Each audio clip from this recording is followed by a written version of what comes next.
Hard Book Club for April. I had to think again what month we're in. And yeah, the tagline on this one is "Be careful what you wish for." I think we could all learn a lesson. So I'm excited to talk about this one just to see what everyone thought. And yeah, I got the books muddled up, so I thought this was our bonus book for April, even though I set the books. And it turns out this was the main book, so I got them muddled up, so that's why we're doing this one earlier than planned. Right, I'll just add Naomi in. 1 second, just saw her flash up. I can't wait to hear what everyone thinks of this. Oh, there we go.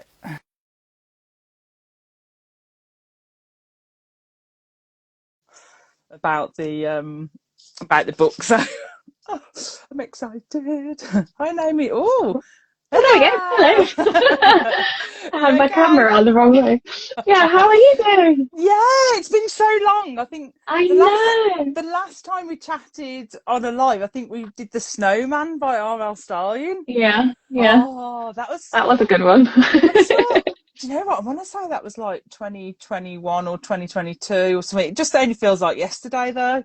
I know. I was thinking that. I was like, when actually was that? I think it snowed, didn't it? We got lucky with the weather. I think we were able to. We did, yeah, because we did that really super fun reel as well. I remember that. Oh, but for those who don't know, this is the wonderful Naomi Gibson, author of young adult novels. So we've got Every Line of You and Game Over Girl, which I enjoyed both of these books. So good. And I think you've sold over 11 territories in TV or something for these, which fingers crossed, you never know nowadays, do you, with these things? But yeah, these would make such good like movies or TV series. So good.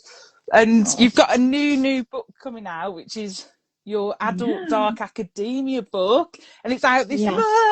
It's called Man Muse Monster, and I've just started reading this, and how are you? Just started reading it, and I'm loving it already. And the cover is just so good. Oh, I love like the droplets. It's really shiny, isn't it? It's really so good. shiny. So good. Oh, just the design is just amazing. I just keep looking at it on my shelf. I got really lucky with the cover. I screamed when it came through. It was like a different colour. It was black and white, and it had green writing instead. But I was like, oh, interesting. Oh, I love it. Oh, it's so good.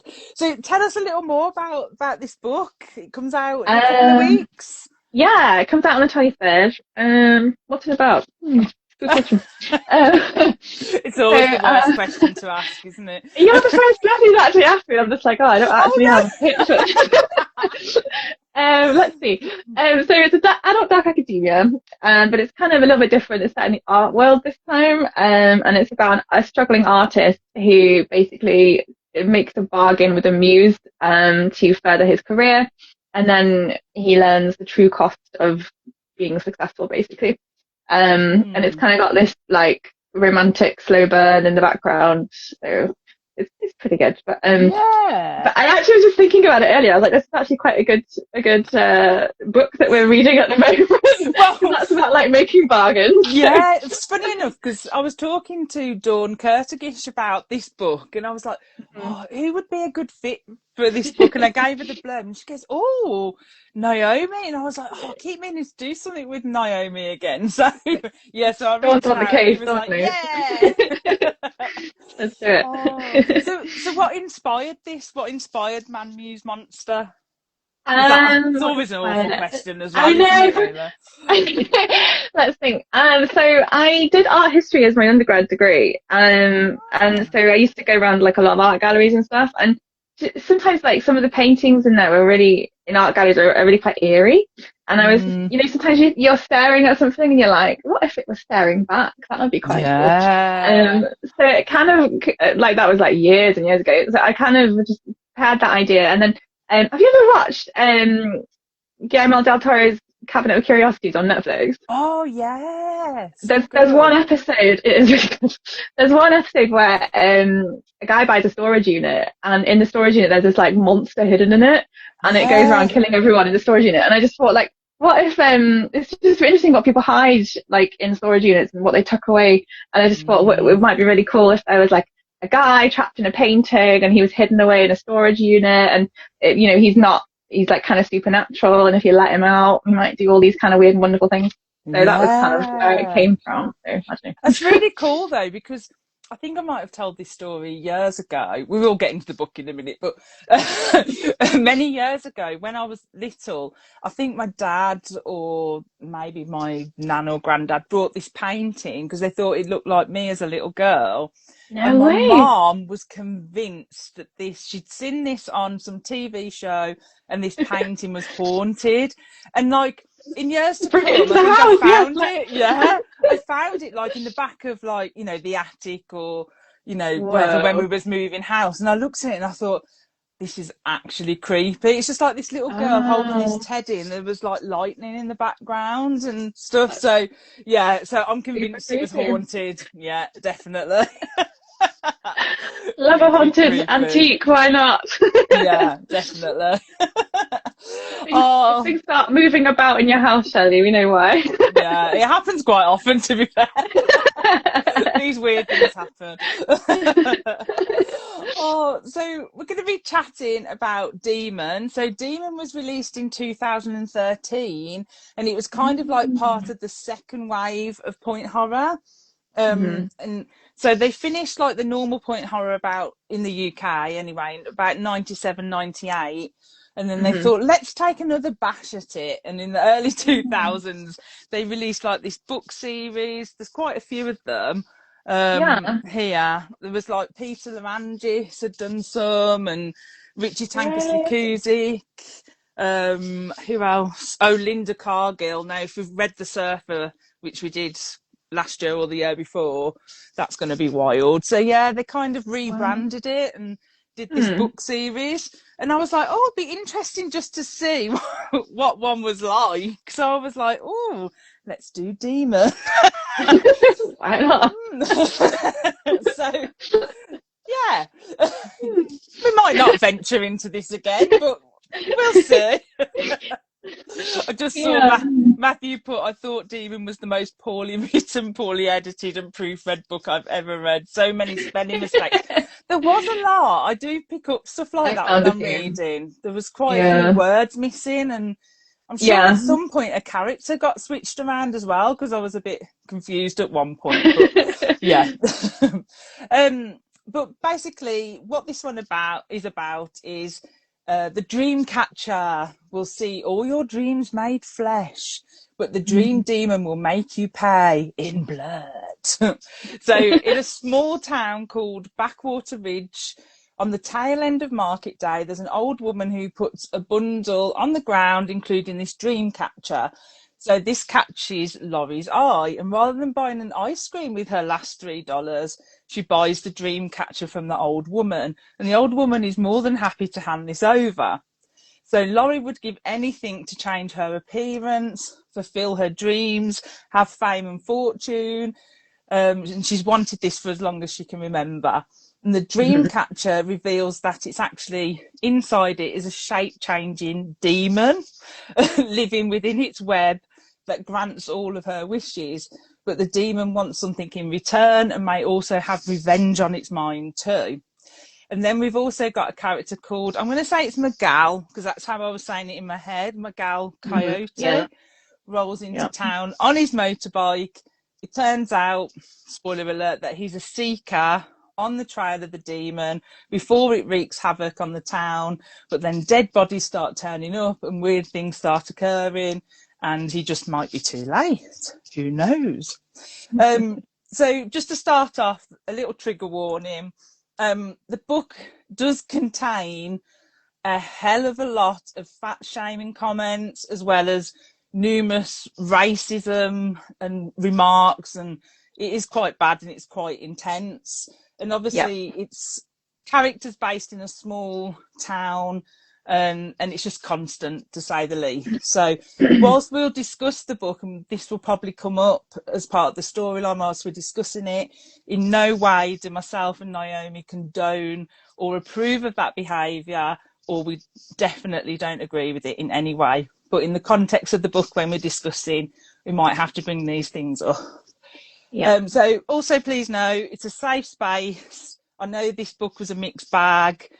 Please feel free to comment, like if you liked it, if you didn't like it. Safe space here, no judgments at all. So let's get into it, because there's a lot to get through. After that.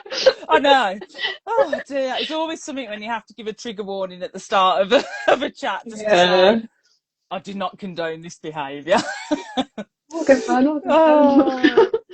So we kind of start off with this prologue then. So we meet Jimmy, who kind of unearths this thing under a stone when he's scrabbling in the sand, and there's this whole thing how his mum and dad are arguing, and then he ends up wishing that the car they were driving went faster, and then it turns out they have a car accident after they hang the Dreamcatcher in the front. It hits a cactus, rolls over and bursts into flames. So obviously that was quite dramatic opening.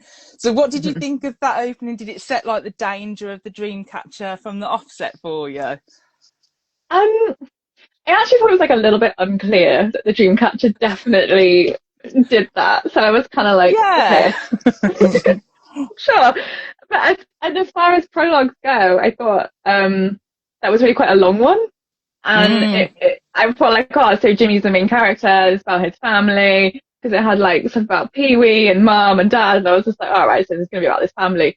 And then they're all dead 3 pages later, so I was like, oh, yeah, I don't read enough point horror, clearly. They do just what happened. They do flesh them out like as main characters, basically. Yeah, in that it was prologue. interesting. Yeah, I didn't quite expect them all to be, killed off. I agree. No, that was a surprise, yeah. But yeah, I thought it probably set the tone going from there, to be fair to it. And then I thought it also explained what Dreamcatchers did, because maybe not everybody knows what they do. So Mum explained to Jimmy, didn't she, what they're actually for. So yeah, I thought that was probably needed at some point. Yeah. So, I don't know. What did you think of it? Yeah, so I totally agree. I thought, oh, one of these is going to be the main character, and then nope, all gone. But like you say, I liked the fact that the mum explains what a dream catcher is. So obviously, a dream catcher is a traditional charm. It's made from a willow hoop, I believe, and some webbing, and normally sacred items like feathers are used in it. And obviously it's designed to filter dreams, so it traps the bad dreams in the web to be burned by the morning sun, and then allows the good dreams to pass through, which I love that concept. It's brilliant. But obviously in this book the author uses it slightly differently. So obviously there's a demon trapped within the dream catcher. So did you like that there was a bit of a twist on what we know as a dream catcher? Yeah, I have to say it took me a minute to wrap my head around it. Yeah. But I suppose it was kind of interesting to take something that's quite innocent and warp it. Like you were saying, it's quite a nice concept, isn't it, really? That it traps the bad dreams. Yeah. And then where suddenly this is like playing host to this big bad demon. But then I thought that didn't make a whole lot of sense, if I'm honest. But I don't know, maybe you just don't think too hard about these kinds of things. Yeah, I kind of wanted a bit of, I'm not sure whether I wanted more, but I wanted a bit of backstory of like how he got to become in the dream catcher. Like, why was that his home? And then how could he like jump in and out? I mean, was that through Laurie's nightmares? Like when she had a nightmare, he could jump out and things. It was a bit unclear. He was like, what are the mechanics? I feel like I need to know. It's true, but he seemed quite protective over it, didn't he? Like he didn't want anyone else to kind of touch it other than Laurie, and he was upset with her when she tried to get rid of it. So it obviously was his home in some respect, but I wasn't, again, like you said, I wasn't really all that sure how it was a vehicle for his home. Yeah, I completely agree. I think I was overthinking it, and I was like, well, yeah, maybe I was. Just does he like how? Like, I just needed more. I needed more. Yeah. And I loved how the design of this Dreamcatcher as well, it kind of, the design in the middle was like a face with a smirk. So it kind of Yeah. implied that he was in the web, I He guess. lived in it somehow. Yeah. The demon. I'm saying he, Yeah. say the demon was in the web, really. And Did you think it was a bit odd? So like the demon, so he had like slick back blonde hair, right? So obviously he presented as white, and then but this is like a Native American thing. So I was kind of like, you know, that kind of moves them even separately apart in my head. It's like, why would he come out of that? yeah, I don't know. because obviously it turns out that he's presenting to, I mean, we can spoil the book by all means, and there will be spoilers, but he's obviously presenting to Laurie as this character who her mom had met when she was younger. Yeah. Yeah. He looked the same as he, yeah, exactly. But then that threw me because at the end he didn't seem to register that there was a connection there. You know, when she goes, "You're my dad," basically, Laurie's mom gets pregnant by this demon and has Laurie.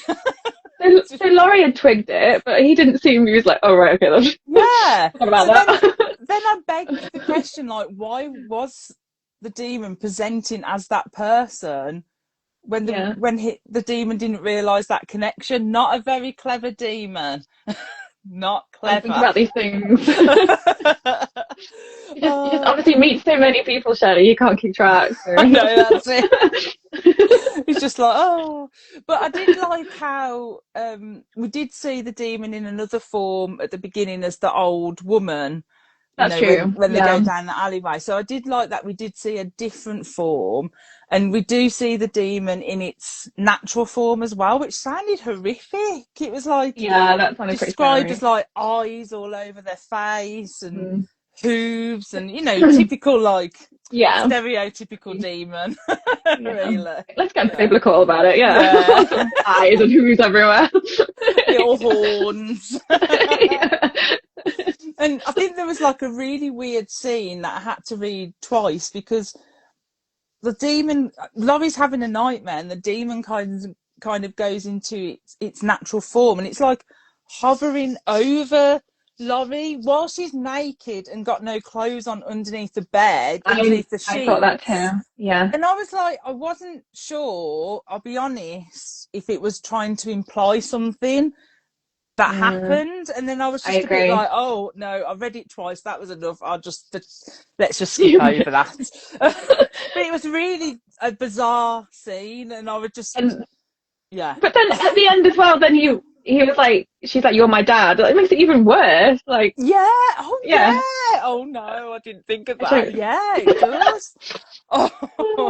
What's a little incest and horror?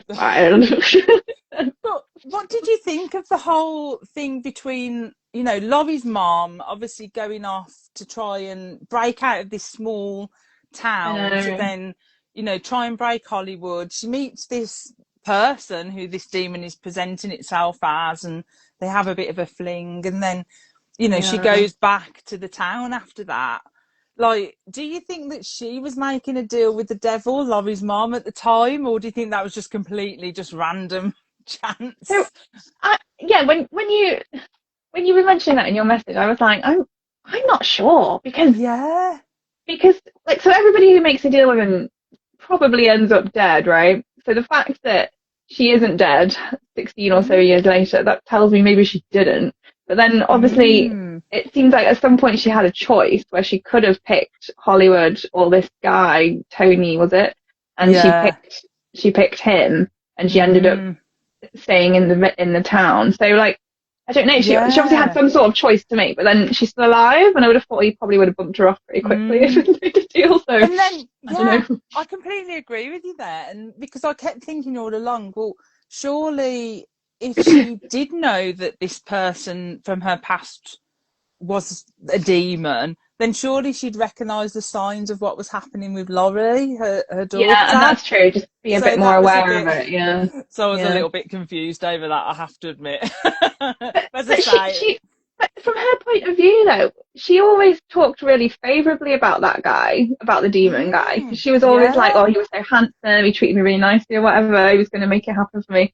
So he obviously didn't treat her badly, so I don't know. Yeah, she did actually. So maybe she just didn't know. Perhaps the demon at that point in Hollywood was just like, I'm going to try and be a normal person. Give it a go with the family man, yeah.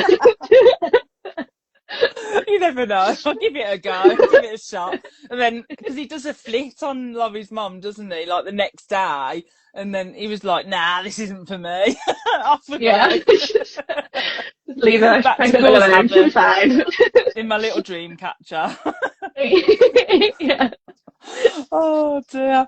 I'll just have a look at some comments. So Eddie May said, as an American, this was the most British book with all the terms and such. That's so interesting because I didn't realise until last night when I was talking to Emma that the author was British, and I was like, oh, okay. So I did pick up on a couple of Britishisms. There was one in the prologue where it was like, Dad lost his rag or something, and I was like, oh, that's very British. That's very British. Yeah, I didn't pick up on that at all. I think I was obviously fooled by the demon into thinking it just all sound American. With regards to the typos, Emma says, I'm dyslexic and typo blind, and even I saw the mistakes. Oh, wow. Matthew said, I hated all the characters. I was pulling for the demon. I have to say. Yeah. Did cross my mind a few times. Bill said the first time I ever rooted for the enemy. Yeah. Yeah. Claire said this book made me feel so old. I have never related less to the teenage desire to be popular and desired. Yeah, so true. Yeah, Sharon said hated them all. The demon was the best of them. I was all rooting for the demon. Matthew said, I don't think anyone's holding back. That was when I said, don't hold back in the comments. No one will. Oh, dear. Eddie May said, the dog abuse scene was the worst for me. I wanted to throat punch the hell out of that. Beep. Yeah, oh, okay. I must have blanked that out of my mind, you know. I tend to like skip over stuff with animals sometimes just because I just can't deal with it. It upsets me too much. I wonder if I did, because I don't remember that. Was that in the prologue? Oh, let us know, Eddie May. We don't want to relive it, but just let us know where it was. But yeah, I tend to sometimes I skim read stuff when the animals are involved because I'm like, oh no, I know I just can't deal with stuff like that. Yeah. Matthew said, even the little boy at the beginning, bashing the rodents in the desert. Oh, he did, yeah. Okay. I was even pulling for him to get it, and I was glad when he did. Yeah. Car crash. Into a cactus. Bill said, yes, Eddie, I hated it when the poor dog was kicked in the ribs. Awful to read. So glad when the dad was blown to smithereens. Wow, I did blank that out then. I totally missed that, yeah. Yeah, I must have just, as I say, I tend to skim over animal stuff. This book's got it all, hasn't it? It's got racism, fat phobia, animals. Yeah. Kelly said, I thought it was a pretty good start to the book. I admit I didn't read past the audition part. Okay. Yeah, okay. Emma said, I had a Dreamcatcher years ago, bought for me as a youngster because I had a lot of nightmares. Oh, that's and sweet. Becky said, I got my daughter a few Dreamcatchers to catch her nightmares. Yeah. Wow. Matthew said it didn't make sense that a Native American artifact would be possessed by a Euro-Christian demon that was blonde. That's what you were saying. Yeah. You know, it just, yeah. I'm not sure a lot of this made sense, to be honest. Now I'm talking about it. Too hard about it. I'm confusing myself. Claire said, this Dreamcatcher must have been so dirty for the amount of time that it's been around. Why would anyone want to hang it by their head? That's so true. A really good point. Yeah. I didn't think about that either, yeah. Because how long has it been? 200 years? Yeah, you wouldn't want that on your bed. Yeah. It's been 200 years and I haven't been cleaned. Yeah, you can stay outside. Yes. Sharon said, such an interesting premise, but I stopped caring. I just wanted them all to cease to exist. Matthew said, yes, the demon certainly presented to Marge, the mom, didn't he? Yeah, I think so, I told yeah. you, was going through a phase. Sharon said, I think I went through a phase of wearing Dreamcatcher earrings in the 90s. Oh, yeah, that was a thing, I think, in the 90s. Oh, that rings a bell. Yeah. Or like, you remember you used Very to have boho. those like little braids in your hair, and then you used to just like dangle like the feathers and stuff from it. Yeah, love it. Yeah. Eddie May said, I needed way more backstory of mom and demon dad. I'm not sure I was quite ready for any more. I think I could have done with that as well, actually. I think that's probably quite an interesting story there. Yeah. Maybe more so than Laurie, I don't know. Yeah. Yeah. Although in some way they faced the same choice, didn't they, really? Because Laurie could have picked Perry, or she could have gone to Hollywood, and she chose Hollywood. Pretty clear she could have jumped Perry, so maybe it was Go away, Perry. Yeah. But she kind of picks it on her terms, I guess, because she realises she's demon seed. So she kind of picks it on her terms, but I think that's pretty dangerous, really, because, you know, is that power going to go to her head? Is she going to get trapped in a dream catcher down the line? You know, so many unanswered questions. But there is a sequel. There you go. There is a second book. I've got it here somewhere, but I don't think it features Laura. So, yeah, there's a book. Not that Laura. No, I don't think so. Someone called Luella in this one. So yeah. Luella. Or Luella, whatever's about to happen to her. Emma said, wait, wasn't the demon lying on top of her at one point and his forked tongue in her mouth and he's her dad? I remember that. Oh, yeah. Not okay.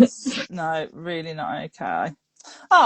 Eddie May said, side note, Michelle, you look beautiful today. Your red lipstick is your colour. You did look good. Matches the cover. I know, yeah. I was like, I'll just have to go demon vibe just to try and make up for things. Make up in his book. Oh, thank you guys. I'm blushing. Yeah, Claire said, cute Dreamcatcher story. I found my hubby shaking my daughter's Dreamcatcher out of the back door once to get rid of her bad dreams for her. Oh, that's so sweet. That's so sweet. Oh, that's so sweet.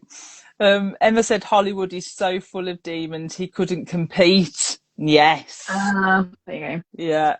Went to the Backwater Ridge where he could be a big fish in a small pond. Yeah. Oh dear. Matthew said it was chock full of British isms. Oh, it's a tongue twister that no American would ever say, especially not the neighbours in New Mexico. So talking about Laurie, so obviously we meet Laurie. She's part of the drama class. She's got bangs. She's described as being mousy, pale, overweight and lumpy. That's what it says in the book. And she's got this ambition. She wants to get away from what she calls Cactus County and wants to be in the school play, but she can't sing. And she has like this shrine in her bedroom to a pop star called, I think it was 𝐏𝐨𝐬𝐧𝐭 something, who looked like Barbie, which I presume was meant to be like a play on Britney Spears, I'm guessing, for the around the time 2003. Right, okay.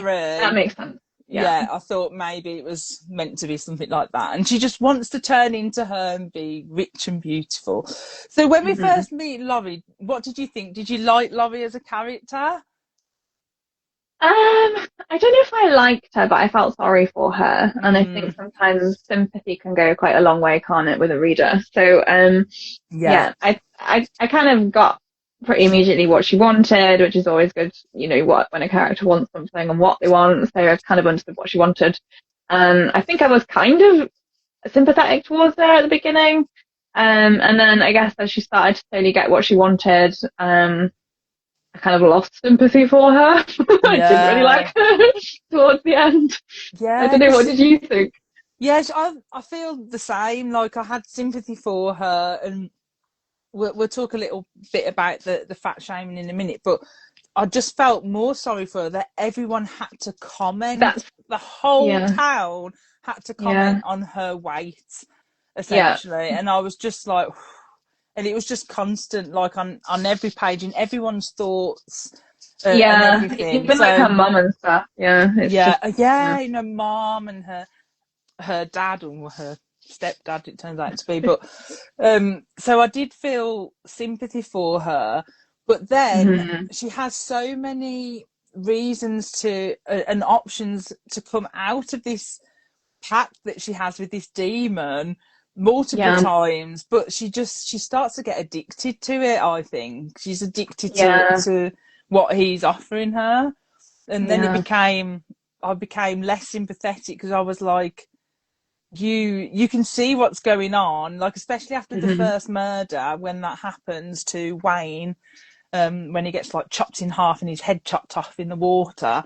Like at that point, that's when she should have said, "Uh-oh, enough. Yeah, yeah. Let's get rid of this dream catcher and go." hmm Yeah, I completely agree. She didn't make the right call there at all. It should have. I was expecting her to be trying to get rid of it, and it not being able to, but she didn't even try. So I was No, like, right, okay.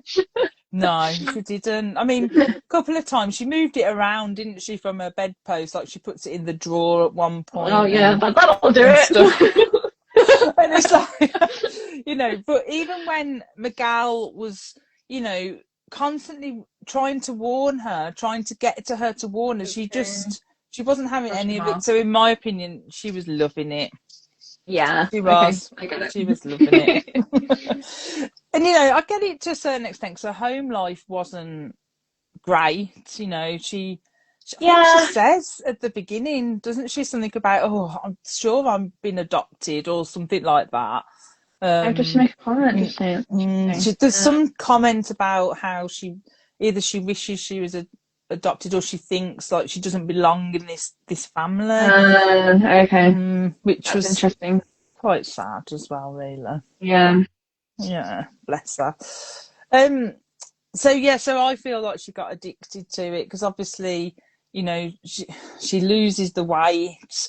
hmm She she has all these scary nightmares, but still she can't let go of this demon. So it becomes like an addiction for her in a way. Yeah, Yeah, I think so. And I scary. think as she obviously didn't want to stop either, though. I think as No, well. Yeah, she didn't really make much of an effort. I don't think, like you were saying, she put it in a drawer. It's like yeah, you could have yeah. burnt it, but sure, I'll put it in the drawer. And then obviously, we meet Miguel as well, who comes hmm into the town with his Ray-Ban glasses, and it's mentioned that he's different from the usual boys at school, and that's commented by Laurie, and that he's Yeah. like exotic and romantic looking with his faded jeans and leather vest. And I was like, oh, Oh. hello. Obviously, younger me would have been, oh. But he's got like this motorbike with a coyote painted on the side of the fuel tank, and I thought he sounds like a Mhm. pretty cool guy. Yeah. So obviously we find out his name's Miguel Coyote, and it turns out that he's a seeker, and his job, we don't find this till further down the line, but his job is to track down basically the demon or the dream catcher and destroy it. So, hmm what did you think of Miguel? Did you like his entrance into this small town? It must have been intimidating for him, I guess. Well, yeah. It was pretty clear nobody wanted him Mm, there. Let's be no, honest. Um, no. so yeah, I thought he was quite likable. I like you say he had a cool image riding into town on a Mm, motorbike. That's pretty cool. And I think he obviously, I think towards at the beginning, like I wasn't really, um, he obviously wanted the dream catcher, but like I don't know, he seemed to go about it trying to find it, like not super proactively. I don't know. He could have maybe yeah, done a bit more. But then yeah, I guess everyone was pretty horrible to him, so I understand why he might have been a bit slow about it as well. mm, So I don't know. Yeah, I yeah. thought as heroes go, I thought he was pretty good. Yeah, no, I'm with you. Like, to start with, I was a little unclear, as I was like, oh, okay, so does he want the Dreamcatcher because he wants to be able to, you know, have his dreams, or, you know, what's his deal? And I did kind of like the way that was unravelled as it went along in the story, rather than just finding out straight away. Yeah. Can I ask, I like that. was he so it was the medicine man who created the demon, right? And tied it to the Dreamcatcher. But the medicine man had a dog. Is Miguel like the dog? Because he's got a coyote on his back. Yeah. And he's like 200 years old. But it's never explained. And so I was just like, am I barking? I don't know. Barking. Barking. Pun fully intended. That was No, I agree. I thought the same when he went into all the backstory of, you know, the medicine man and things like that. I thought exactly the same. I thought, is it implying that he is the dog, or wasn't there another? Yeah, it was a dog, wasn't it? And then was there a child? Also, I can't fully remember now, but I know it did cross my mind that. Okay, so it's not just me then. No. Yeah, I think a lot of things in this book are implied, and I think maybe it's just to make your own mind up. But I wish that it wasn't. I wish it was just, you know, we were told. Yeah. So we're not left wondering, really. That would have been useful. Yeah, but I agree with you there. And obviously we find out as well, you know, I love the fact, the whole scene when he goes to the library and he has that whole, that interaction with the librarian lady. I can't remember her name off the top of my head, but he has that whole interaction, and I don't know, I just love that scene of him going and researching, and you know, the fact that even though he's this person that's 200 years old, which at that point we don't fully know, he still has to go and he needs to research this town that he hasn't been made to feel welcome in, and you know, and he has to go through what, you know, we all would do back in that day, go to the library and research stuff. Definitely. You can picture it, can't you? It felt very like an episode of, I don't know, X-Files or something. Like, let's go to the archives. Yeah, definitely. Or like in Buffy, you know, in the library. Yeah, that's it, in the library. Yeah. But I did like how at that point the librarian did welcome him, you know, like all good people do, just welcome him in with no judgment, and I did kind of like that scene. But obviously we find out all the backstory about the town, and things like that, and the bloodlines of, you know, what happened in the past, and people are connected to these people who had done bad things in the past. And did you like that whole vibe? It was a bit like Final Destination style. Connecting everyone back. I thought it was interesting. I thought it gave good motivation to it all, you know what I mean, and nice backstory. It was quite satisfying, that part of the story, I thought. It made sense as well. I really like that as well, definitely. I saw Bill said, I liked Laurie in the first few chapters, but by the time she got in with the demon, she was horrible. Yeah, I totally agree. Emma said Laurie hated herself so much, but she also played into the hatefulness of the town. Maybe she did hate herself. And obviously the whole town seemed was quite hateful towards each other, maybe. No one was really that nice to each other, were they? No. That's true. Emma said being part demon, Laurie was never going to make good choices. Yeah, that's true. That's a good point. Bill said Miguel Coyote was a two-name character like Dear John Pear. So we read Twins last month by Caroline B. Cooney, and there was a character called John Pear. And it was mentioned 334 times in a 189-page book. Nice. That his name was John Pear. That's the way to do it. Just so we don't Stay with you. You remember him now, don't you? quite unforgettable. Emma said Miguel was a good character. The way the town treated him was horrendous. Totally agree. Though I can imagine that did happen in small towns in the early 2000s, and probably I'll be honest, horrifically to say, probably still today, and that is just scary in itself, to be honest, and totally not acceptable. Eddie May said, "Oh wow, didn't think about Miguel's backstory. Interesting, yeah." I think it was. I think you hit the nail on the head there. No, definitely. If he can live 200 years, where's the medicine man? Yeah. Why is Miguel cleaning up after the medicine man? Yeah. Yeah, interesting. Matthew said if he'd spent much time with those kids, he probably would have thrown up his hands, told the demon to have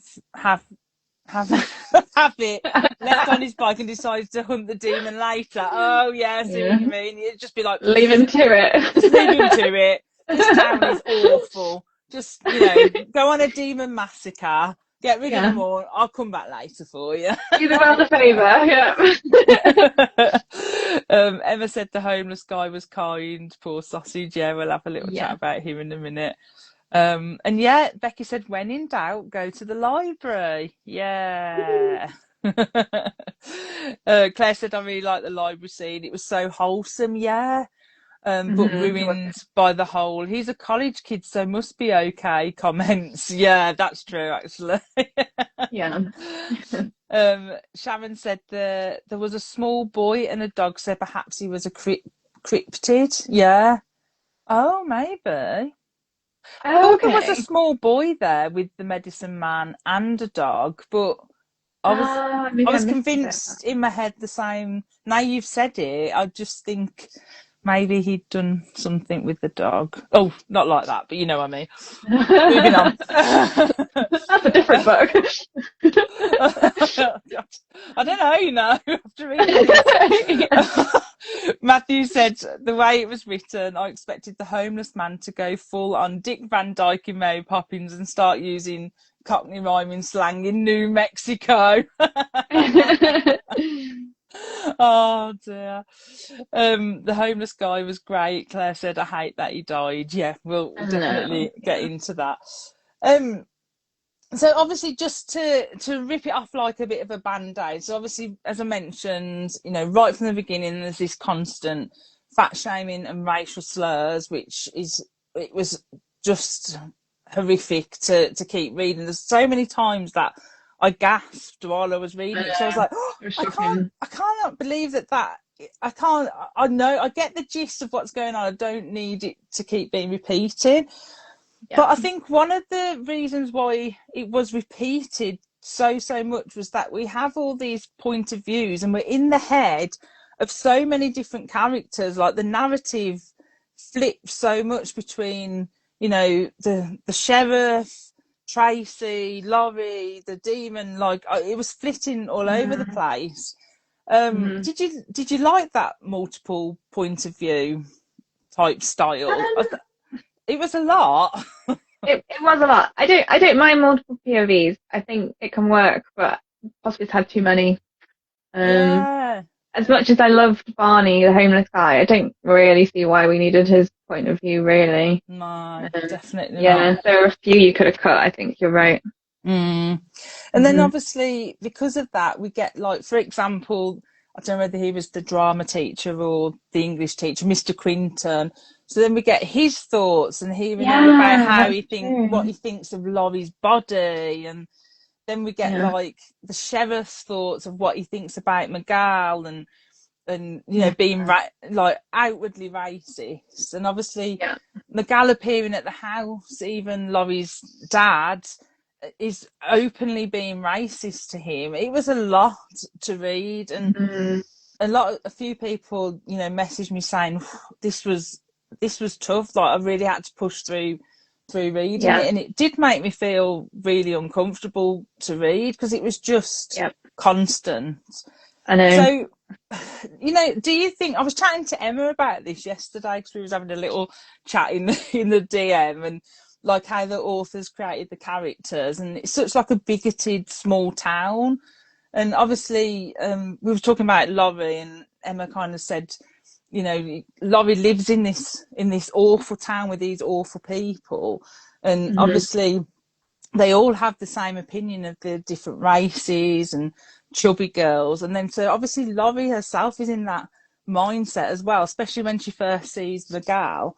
But I'm not justifying anything, but it does serve the plot of the book.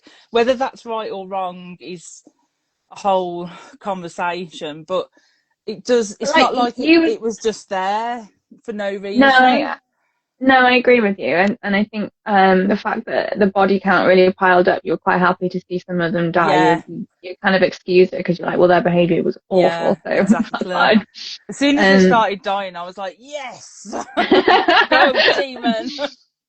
but like you were just saying, there were so many points of views that in order to maybe get, I don't know, that vibe over, they all had the same sort of thoughts. Do you know what I mean? So it's like it made the reader really hone in on what and how the town felt about people. I don't know. Yeah, we're obviously not meant to like most of these characters. Exactly. Yeah, you're not meant to like them.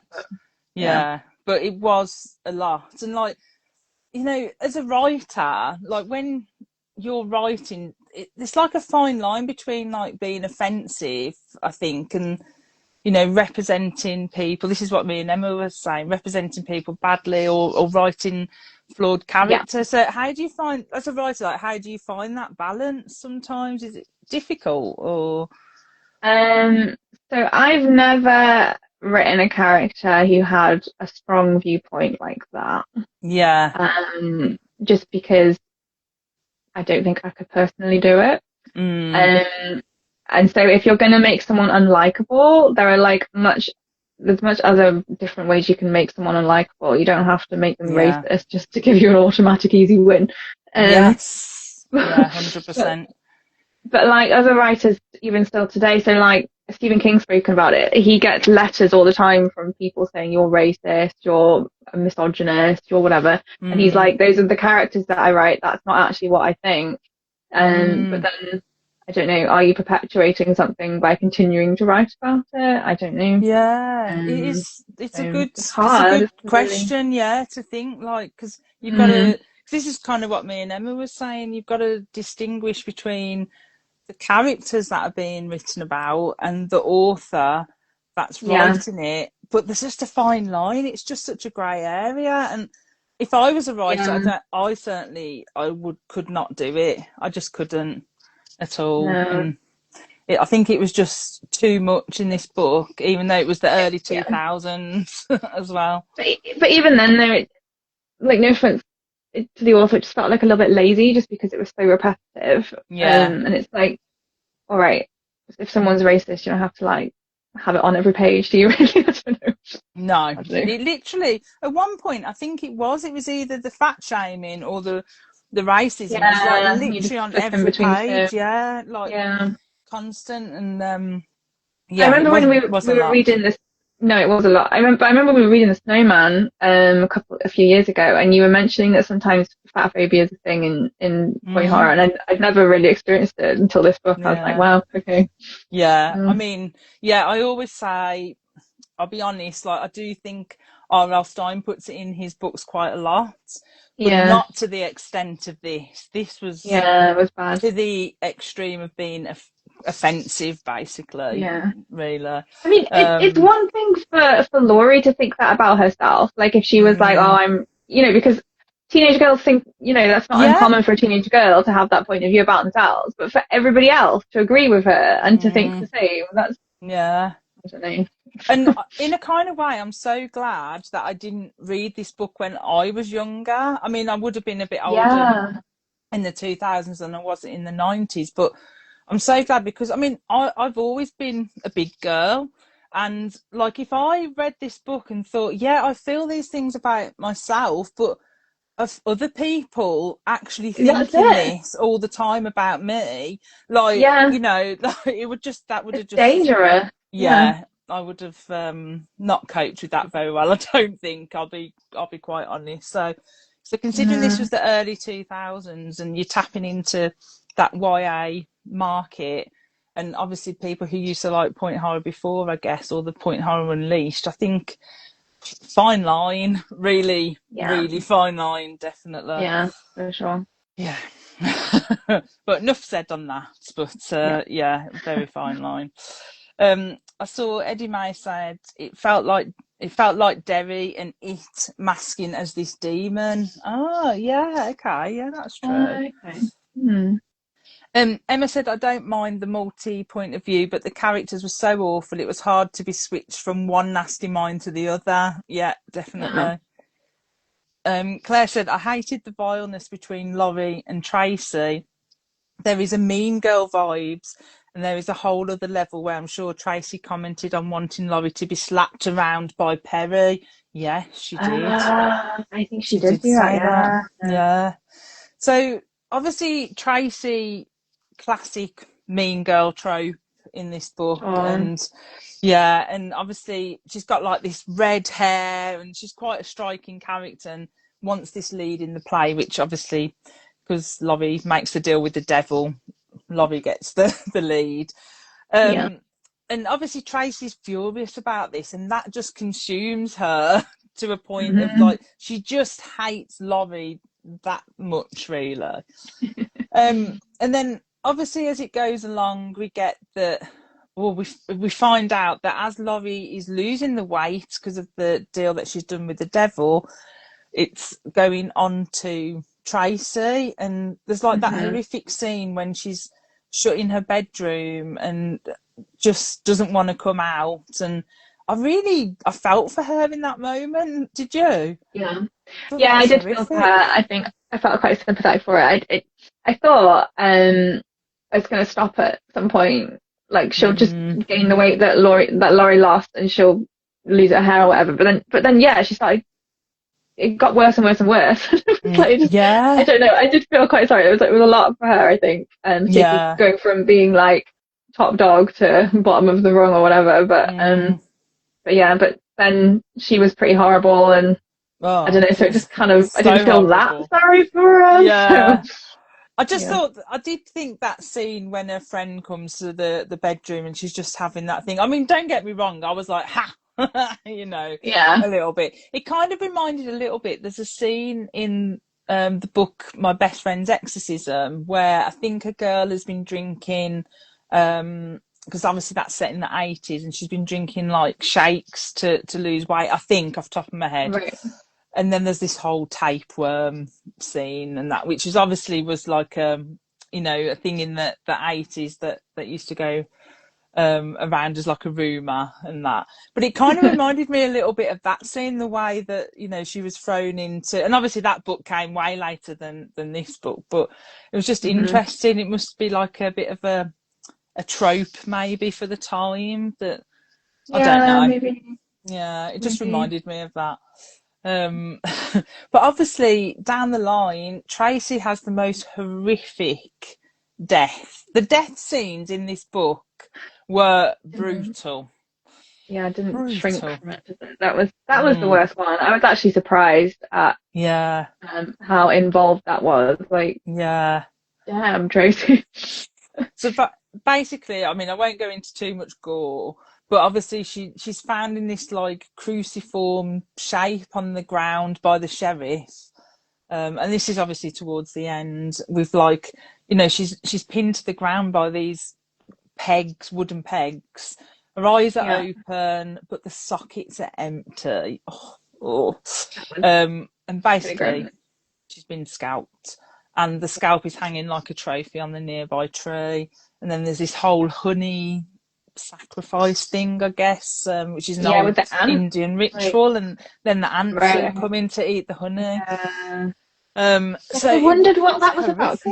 Laurie's mum was like, "Oh, where's the honey gone?" And I was like, "Why would anyone take honey?" That's really weird. I was like, "Uh-oh." Oh, that's where they took it. Okay. Maybe the demon got hungry and he was like, "What is some toast?"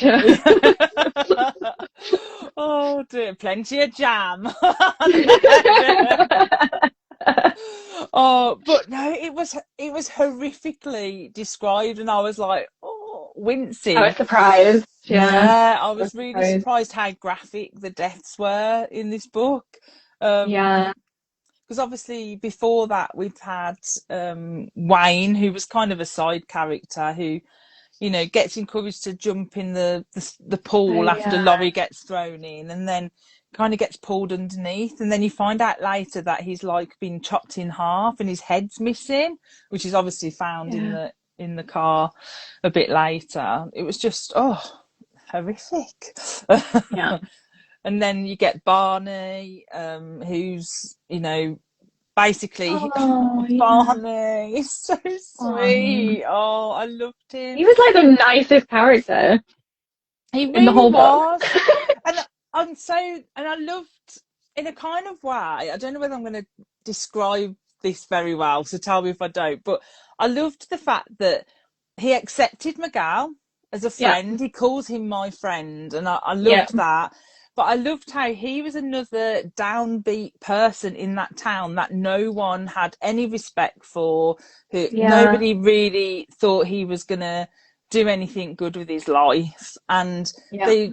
I feel like they didn't really treat him very well. And then he cleans up No. his image, gets sober because he's seen this demon, so he thinks it's, a sign and all that. But I Yeah, kind of like that he teamed up with McGann. There were like two kindred spirits together, like yeah, against the that's town, true. like, Yeah, and I really loved that. Oh, yeah, because Barney was like kind of his like wingman, wasn't he? Going into Laurie's room and trying to find yeah, the Dreamcatcher and stuff. Yeah, that's good. yeah, yeah. I love that. I really loved Barney, but what I didn't love was his horrific death. That got me. That did. It's like Yeah, Barney didn't need to die. Let's be fair. no.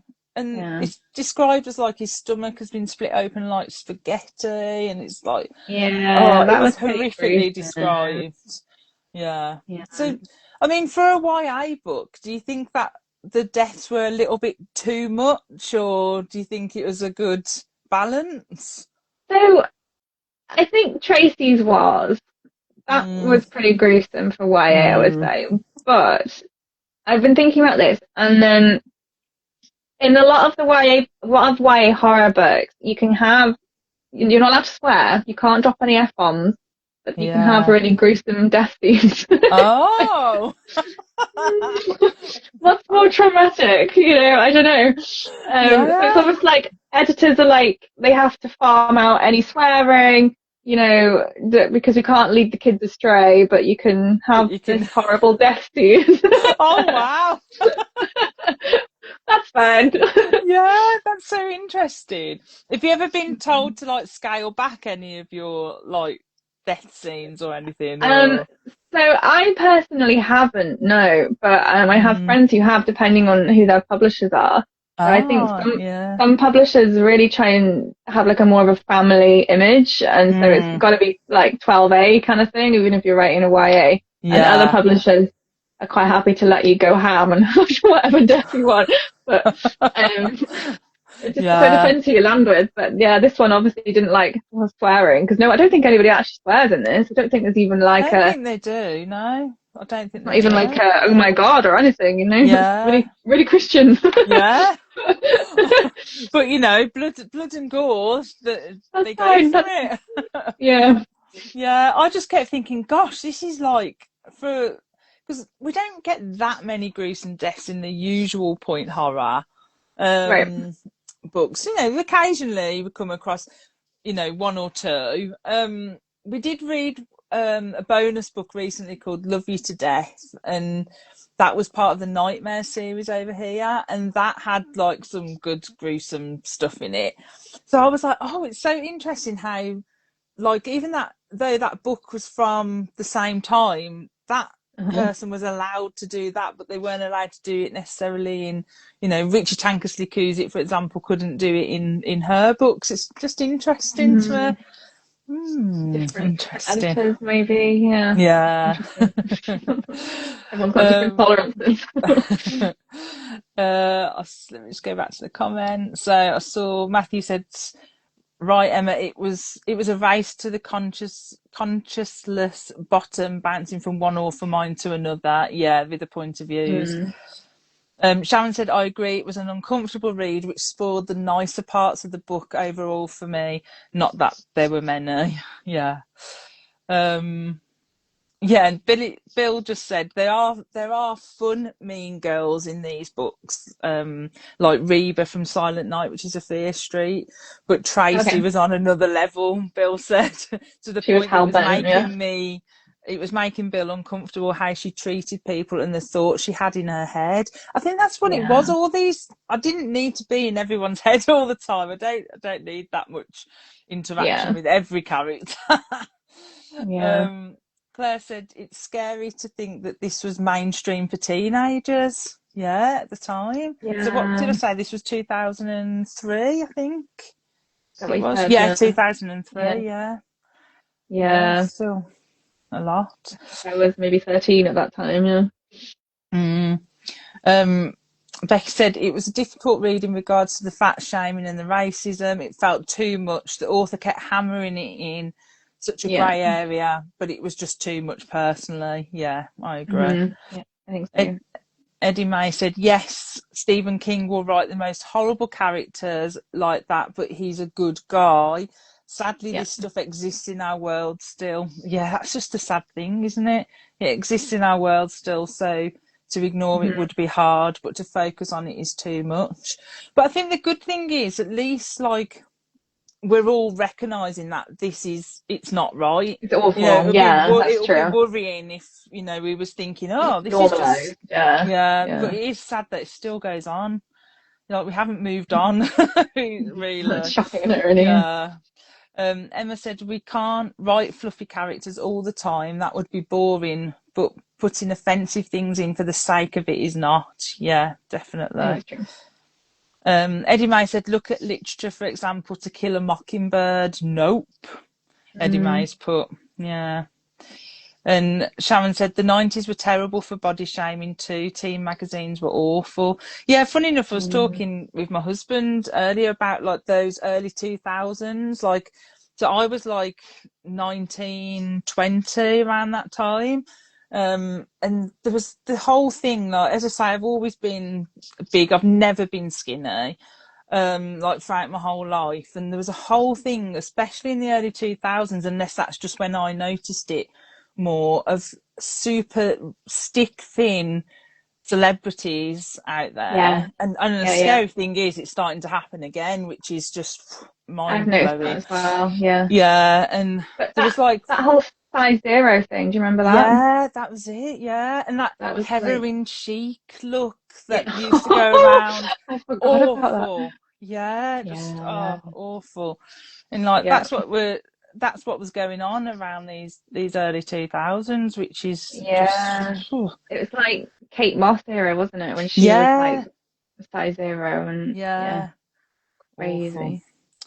Awful. Sharon said all the characters were awful, even the supposedly decent ones were complicit in their silence, or fear of being targeted. And the thing is, it was very typical, or maybe I'm stereotyping really, of, you've got the sheriff. So in this one, the sheriff was called Rube Watson. So the sheriff of this small town is such the prominent figure. Like, everyone's reporting to him. Oh, we've seen Miguel go past on the motorbike. We'll report that to the sheriff. And, he makes it very clear he doesn't want undesirables in the town with his ginger bushy eyebrows. But it's like he's kind of the figurehead of the town, and people maybe are following what he's setting as an example. I don't know. Yeah, I agree. It just came across a bit strange to me. I think, but he decided pretty quickly that he didn't want Miguel in the town. Just felt like everybody else followed suit, like you're saying, really. Just following the sheriff. And if I'm honest, I feel like he was the worst racist of them all in this book. I think he was the worst one. And then for Miguel to save his life, that's pretty magnanimous, that, isn't it? I was like, you should have let him die. I was going to ask what you thought about that. Like, obviously, you get to this point where the sheriff has found, you know, Tracy, he's found the head of Wayne, and then this snake kind of jumps out at him and bites his cheek. And you know, and it's horrifically described how he can feel the poison going into his body. And shutting down. Grim. And obviously he gets in the car and drives and eventually, you know, rolls the car. And then Miguel comes over, basically does take a chunk of his cheek out and gets rid of the poison or whatnot, and basically saves him. Now, what did you think? Did you think, Miguel, what a nice guy? Like, I don't think I would have done that. I would have just been like, die. I know, right? It's really like, well, what you deserve. But I don't know. It probably said more to Miguel's character than it did to the sheriff. The fact that Miguel saved him. Very, very generous of him to jump in there. You know, even after all the comments that the sheriff had said directly to Miguel as well, and Miguel still does that. Still did it. Yeah. Oh, dear. Yeah. What a good guy Miguel was. Love him. Anyway, so sometimes I will DNF a book because of the hate or too much slasher vibes, lol. I want to enjoy reading and not feeling shamed or bad when I'm doing it. So true. Thankfully, there's so many books waiting for me to find. Yeah, that's it. Definitely. Already May said she had to go. Karen said, I think it's the skill of good writers to be able to witness complex characters in the wild and to be able to display these great awful characters. You don't need to be awful to display awful. Yeah. And that's similar to what me and Emma was chatting about last night. That's so true. Matthew said, not only did Tracy have an awful death, she had it in an awful outfit. In a dad's tracksuit. So she lost on all counts in the end. That was really funny. I never thought of that. So true. Oh, yeah. Becky said what happened to Tracy was almost quite portrait of Dorian Gray in terms of her gaining the weight. Interesting. Bill said, I think Tracy's death is the most horrific one I've ever read in a point horror. I think I agree there. It was just, it was gruesome. Yeah. And Sharon said, you know, it's not the easiest thing to remove eyes efficiently. The demon obviously put some thought into that one. Matthew said, I thought the exact same thing, Becky, and then it seemed like her body went back to the way it was after she got scalped. Yeah. The sheriff said the outfit was way too big on her body. Oh, God. Yeah. Oh, awful. I'll just skip down. Bill said, after this, I long for the standard egg-cracking death of Cozy R.L. Stein. Because R.L. Stein does, like, they fall off a cliff and it sounds like an egg crack or something like that in most of his books. Yep, I'll do it. Yeah, Emma said no sex in YA, but gory death is all good. Crazy, really. Matthew said, nah, these weren't too gruesome for YA. Of course, I was reading Helter Skelter when I was 11, so maybe I'm not the one to ask. Sharon said, yep, you can die horrifically as long as you haven't been kissed. Yeah, that's true.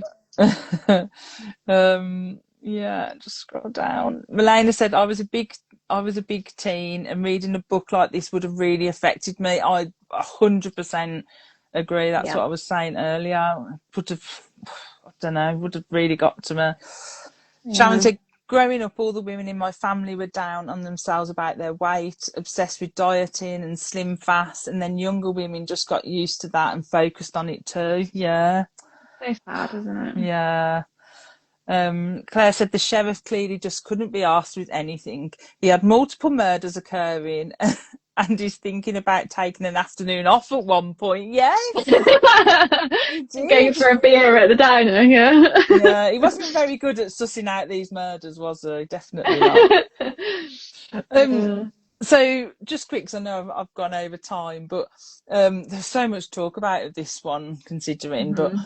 um, obviously, in the end, you know, Perry, who we haven't talked about, who was the love interest, but not really that notable to chat about, really. So Perry was the love interest.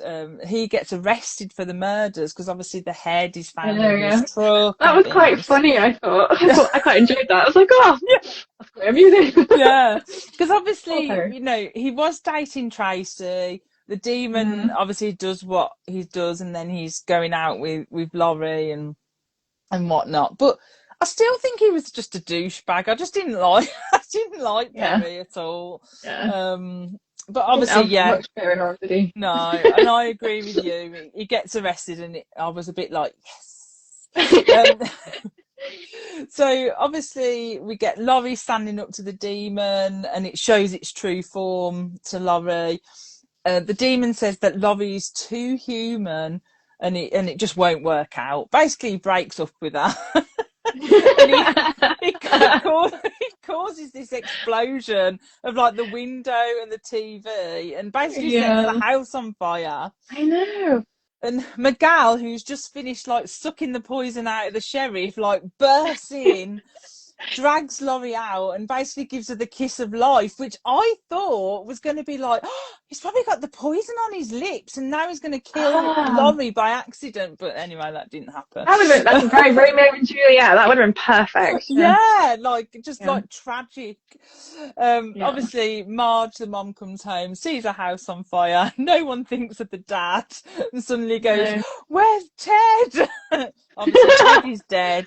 It Heads, turns yeah, not out true. he's worth more dead than alive. So you Which know. is nobody's sad that Ted is dead. Like, I mean, okay, fine, he wasn't that great a character, but like literally, Mum is dating the sheriff 2 weeks later. I don't know. Is that Moved okay? on very quickly. And then like she's just gone from one like douchebag husband to like To another. another. That is, Yeah. oh dear. It's almost like, yeah, yeah. But I Come on, suppose in a Mum. small town she's gone up in the world because she's dating the figurehead of the town, I guess. I don't Yeah. know. With his little Yeah. new scar in the shape of Scar, a yeah. scorpion.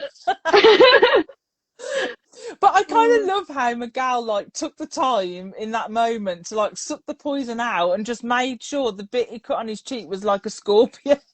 Yeah, don't worry, the ladies are gonna love this. Come here. Oh dear. And we obviously think the Dreamcatcher is presumably burnt, but Mhm. apparently not.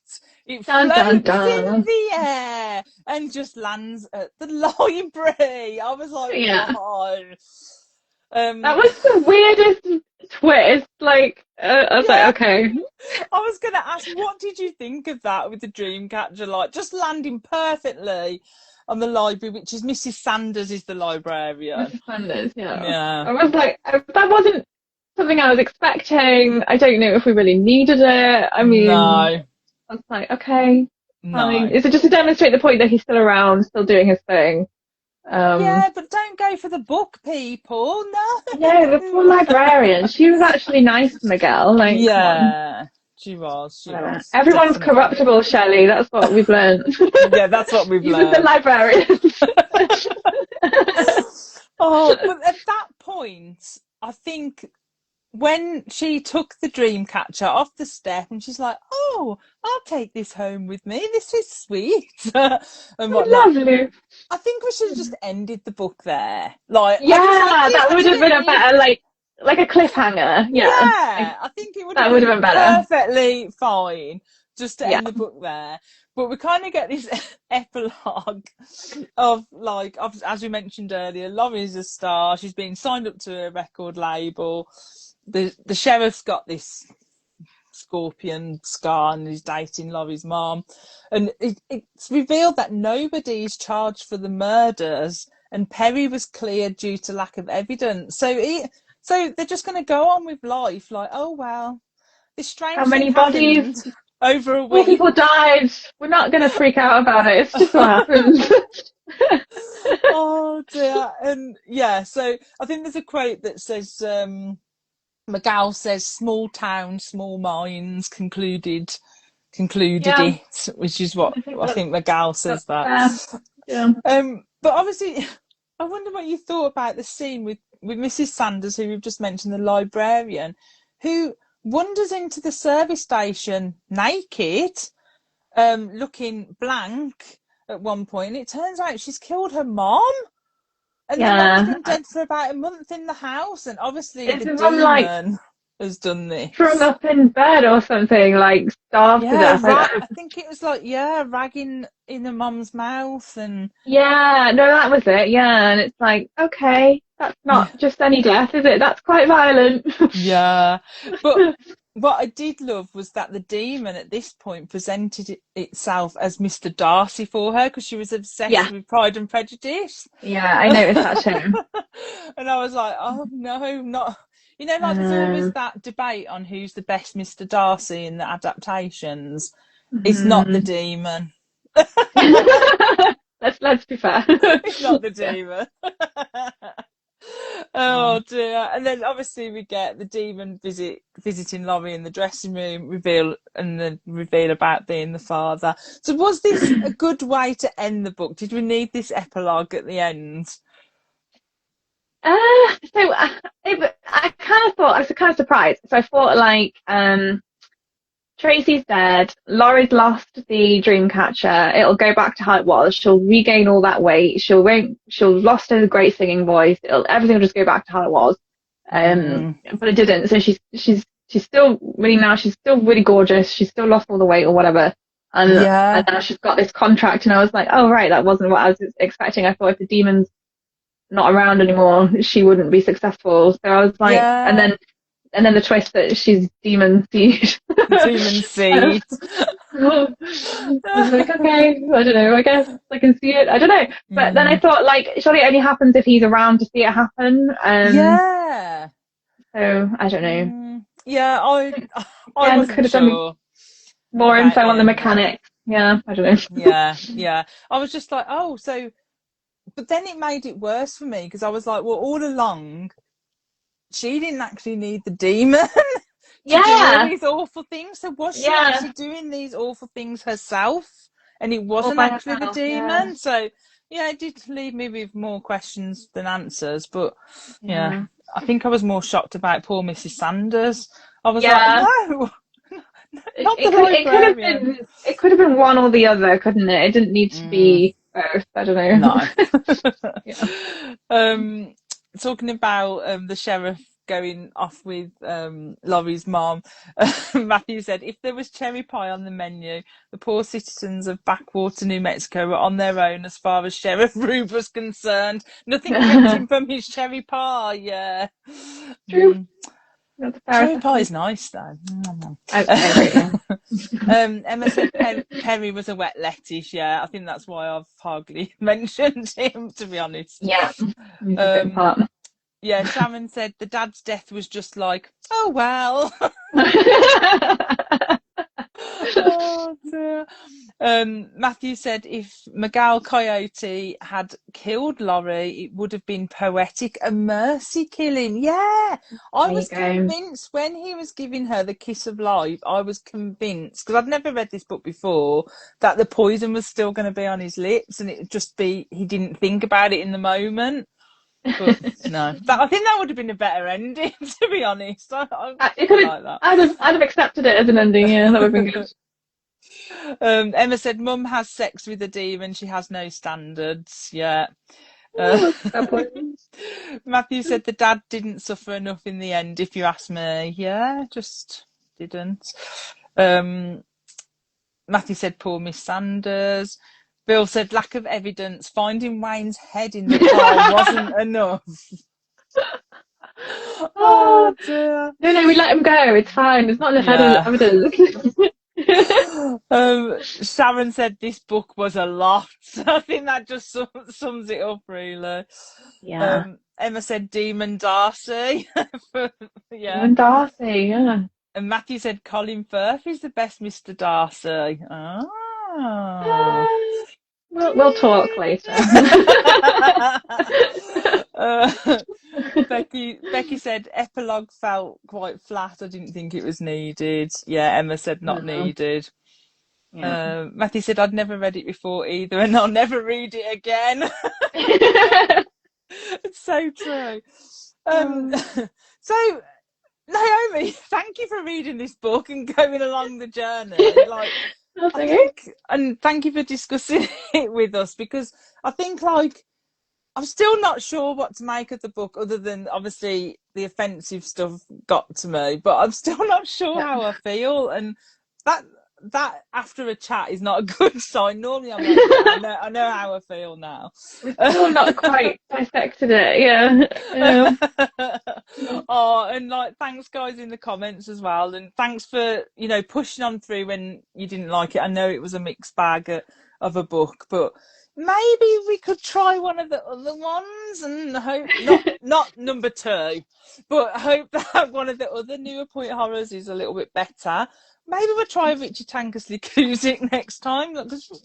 Oh no, it might crush our dreams. I'm worried now. Floodgates have you opened, I Shelley? know, yeah. I'm like, oh no. Oh dear. They did do like a third wave of point horror, which was, I want to say that was like 2015 time they tried again. Really? Okay. Those are so bad. Like, nice. So bad. But would be interesting to talk about, so we're going to have to do one at some point. But I'll try and pick the one that isn't too bad. But oh dear, I just don't know. I just don't know what they were thinking when they did these new ways. They should have just gone to the traditional point horror style instead of trying to do different things, maybe. I just saw Matthew said, I'm glad it wasn't just me. I'm glad everyone else suffered through it too. Misery loves company, but this has been a wonderful chat. Oh, thank you, Matthew. Bill said, this one's going straight back to the charity shop from whence it came. Sharon said, I won't be able to sell my copy. Can't give it away. Oh, thanks guys, thanks for chatting, and please do check out Naomi's fab book. I think, let's see how far I am. I'm on chapter 5 at the moment and I'm loving it already. So do check this out. It's out in a couple of weeks' time, and you know, just check out any of Naomi's other books as well. Her YA books, it was so good. Basically, anything Naomi writes, just buy it. Yeah, that's what I agree. Thanks so much for having me, Shelley. It's been fun. Thanks, Naomi. Yeah. Come back again soon. I will. Thanks very much. Thanks all. See you later. Bye. Bye. Bye.